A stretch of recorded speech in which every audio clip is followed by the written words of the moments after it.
Hi, this is Sally Morgan, physical therapist, craniosacral therapist, and Tellington T-Touch practitioner for animals and people. This is Tristan. He's a Corgi, and we are here for an episode of Conversations with a Corgi. And today, up here in the Northeast, this storm called Riley, ironically, I worked with a dog this week also named Riley, a lovely golden retriever girl who's really enjoying her new T-Touch harness and leash. And so now Riley is bringing in some heavy winds and snow / rain / whatever for about, I don't know, more than 24 hours and causing great flooding up and down the East Coast. So therefore, it's no coincidence that today is National Reading Day, and Read Across America is what it's called. And my mom, who's a retired first grade teacher, is actually going in to read a story to a class today. And one of the things she loved so much about teaching reading, about teaching first grade, was getting to teach reading.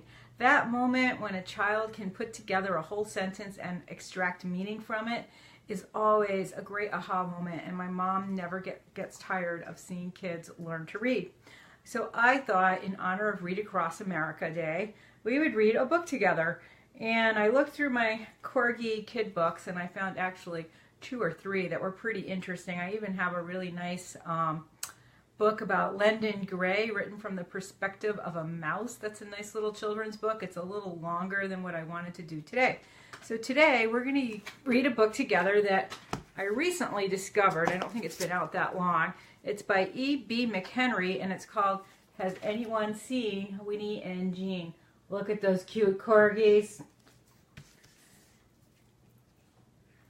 And you can get Winnie and Jean on Amazon if you are interested.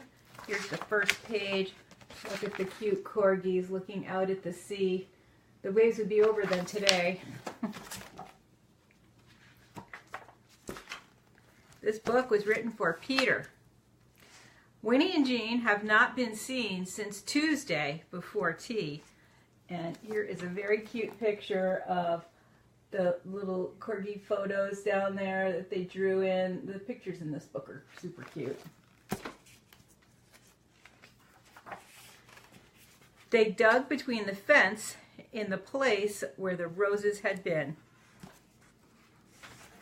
And here are Winnie and Jean escaping out of their yard. Many a corgi has done this, but so many dachshunds too.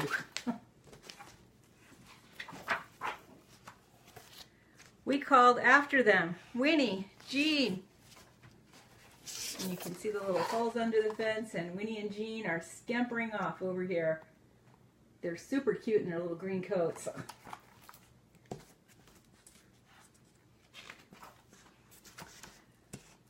No, Winnie and Jean are not at all mean. And yes, they wore vests of plaid, blue and green. So Winnie and Jean's children are now at the police station describing the missing persons. They're so adorable. Days passed while police tracked where they had been. Uh-oh, you can see them pulling a little green coat out of the river or the ocean. There's a little green coat on the lawn. But Winnie and Jean were not to be seen. Here are their kids searching high and low, looking for Winnie and Jean, those naughty corgis. And then we have this picture or two of Winnie and Jean on the road, having a big picnic outside and then breaking into the vending machine and eating everything they can. Look at those cute little corgi butts.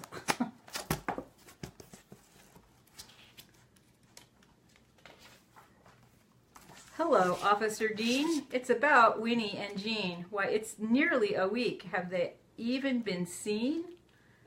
This is Officer Dean. Yes, your dogs have been seen at a barbecue and at a vending machine.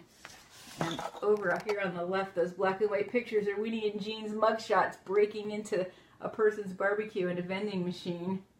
And there they are. You can still see the evidence where they scampered under the fence. From there, they were tracked to a golf putting green. We went straight out after them. Winnie, Jean, calling them at the golf course.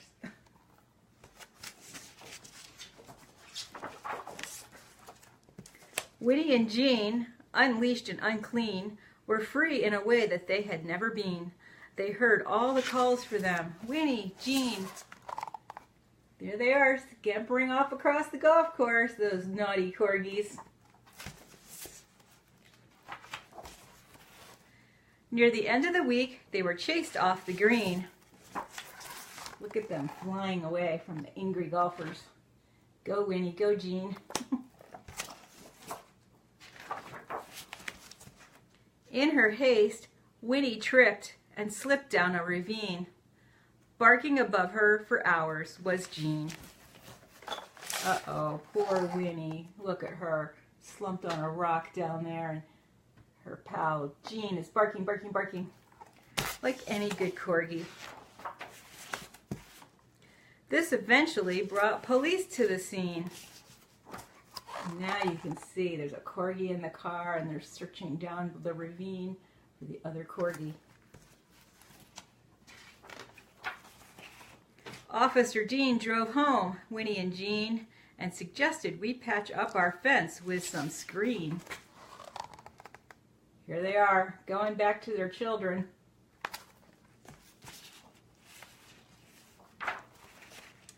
We did, and we're sure they can't dig between. And then it says Winnie and Jean, and uh-oh, the screen's up and the fuzz buns are out. And that is the end of Winnie and Jean. Has anyone seen Winnie and Jean? Again, that's by E.B. McHenry.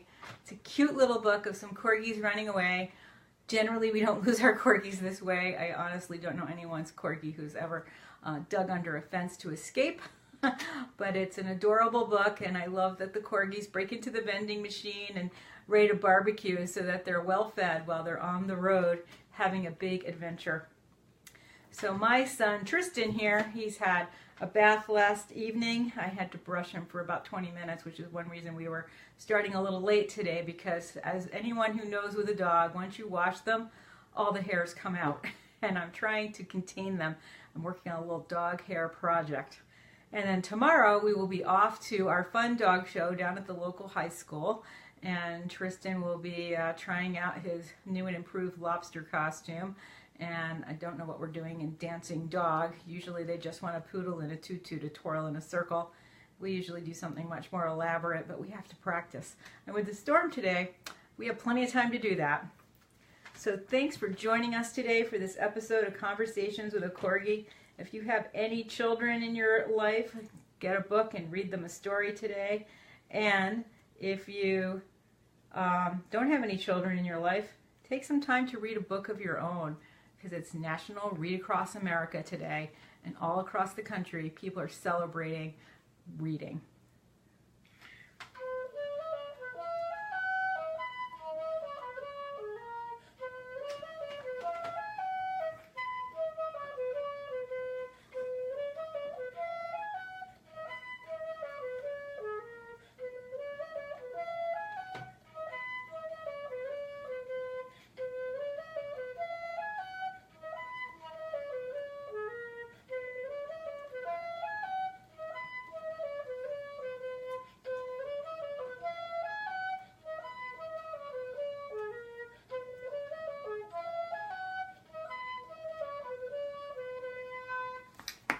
Thanks for joining us today. We'll see you tomorrow.